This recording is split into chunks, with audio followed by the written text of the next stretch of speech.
Hello, this is my first foray into the cyber world of video blogging. I decided to move on and enter the world as we now have it, other than the one I was comfortable with 30 years ago, when teletext and CFAX on the television was a great step forward in the digital world of information. But first, a little bit about me. My name is Miles, and I was brought up just south of Newcastle, in a large village in Gateshead, where my family had moved. We arrived there in about 1963, and I had a pretty normal childhood. I played football at school, and then I changed that to rugby once I began attending a school actually in Newcastle itself. Not particularly keen on school. I left at the very first opportunity. I ran away to sea, as it were, and joined the merchant shipping company in Liverpool. 4 years later, having sampled and grown in this life, but realising I still wasn't quite what I was looking for, I left and joined the fire brigade. Here I found a job that suited my temperament. It was thrilling, it was frightening, challenging and new in all sorts of different ways, with people from all walks of life and all sorts of diverse interests and skills, many of which I've picked up from them over the years. Finally I retired and set about building a new life for myself. I fancied myself as a writer, and over the years had tried my hand at novels, but had been hampered by time and a distinct lack of flair in my chosen direction. So after several stabs at writing a book or two, I realised that much as I loved reading novels, I was mediocre at best when it came to penning my own.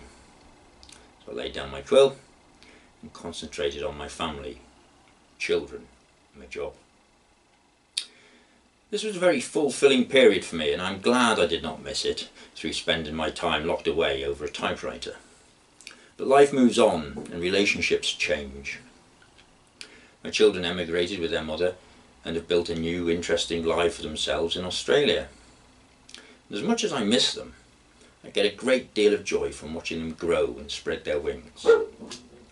I needed something to help fill the void, and writing once more became a passion for me.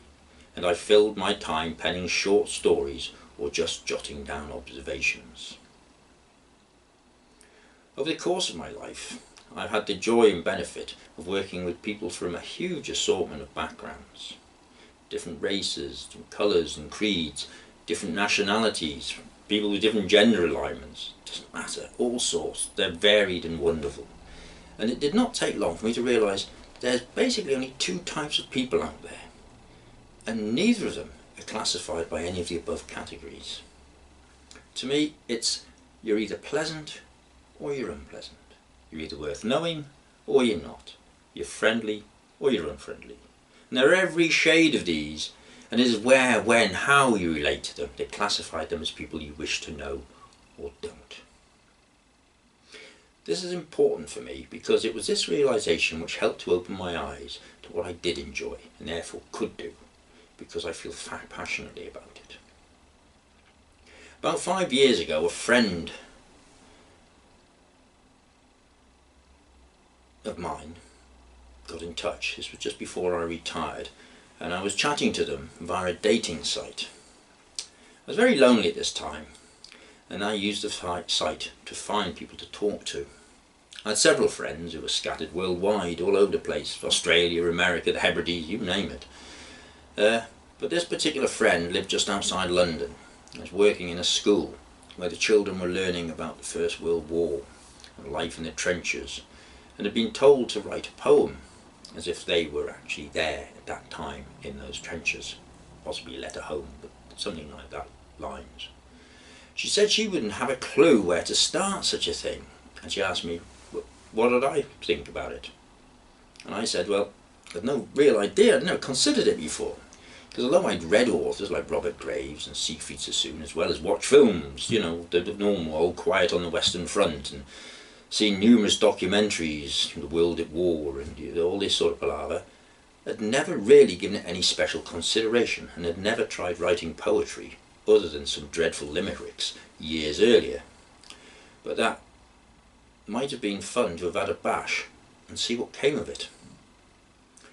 Anyway, at the time, I was working at 2 jobs, 7 days a week for months on end, only stopping for meals and sleep, It was during the great financial collapse, as it were. One of which was driving a taxi, which I really enjoyed. It helped me meet all sorts of people and was an education in itself.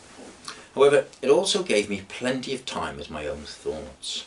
I used to jot them down, observations about people, or things, or what happened, and write short stories or just converse with my pen friends around the globe during the idle period sitting waiting for a job. I use an iPad whilst we're in the car, as it's easier to stow and keep charged, as well as you can power it up really quickly, which you can't with a netbook or anything like that. And as a taxi driver, I was constantly driving into new situations, having lively and interesting chats with my passengers who came from all walks of life, and pretty much anywhere on the planet.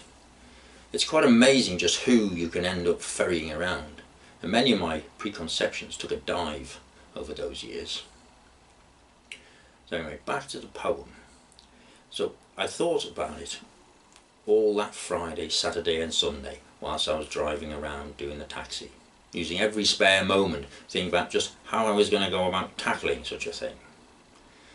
Anyway, it was getting me down so to the point that I wanted to go and do it now. So on the Sunday afternoon I left early and I spent several hours in my local ale house, huddled in a corner with a pint, thrashing out a draft which I then sent to my friend. This was my first poem. It just seemed the best way to get such an assortment of difficult, emotional and contentious issues into a manageable format.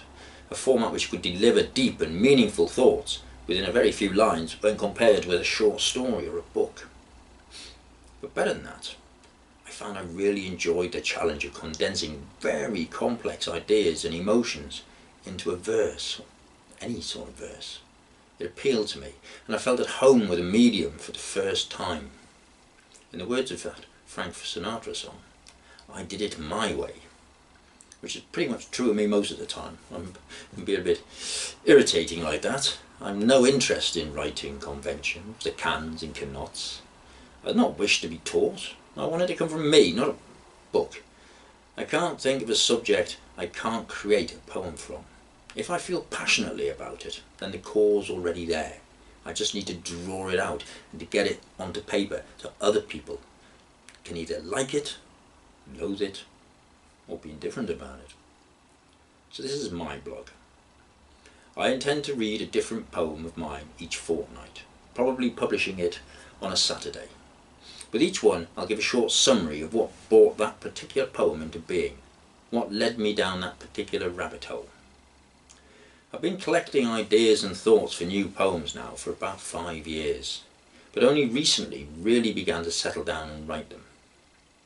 At this point, most of them are not in any format, other than a dictated random jumbled thoughts on specific subjects, just a hodgepodge of ideas and impressions, which can sometimes take me weeks just running through it all until it coalesces into a germ of an idea, a structure for bringing it all together into a single poem. Sometimes not even a single poem. Sometimes it takes that long before I can fully decide what I'm going to say, or what I want to say, what I need to say, what I'm trying to say. Recently I had one which was merely 4 short lines, taking me back to an impression I had on a journey. That finally came together in 3 totally different poems, but more about that in another blog. I'm going to try to bring them to you in the general order in which they were created. Not where they were thought of, but when I created them. So today I'm going to bring you the poem I wrote that very first time, changing my entire outlook on how I perceive the world around me. And it's entitled Trench. Impressions of a Boy Made Man.